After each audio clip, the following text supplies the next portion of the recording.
Osteoarthritis आणि rheumatoid आर्थरायटिसमध्ये फरक कसा कळणार आपल्याला?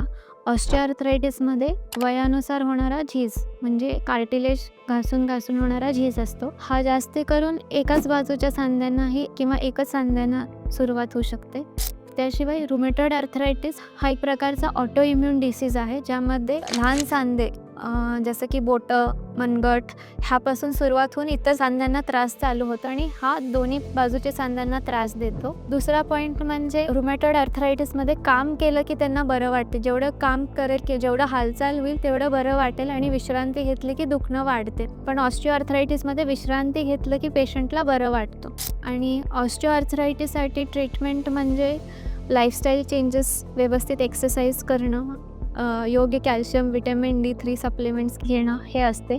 त्याशिवाय रुमेटॉइड आर्थरायटिसला अँटी इन्फ्लॅमेटरी लागतात, प्लस डिसीज मॉडिफाईंग ड्रग्स ह्याची आवश्यकता लागते.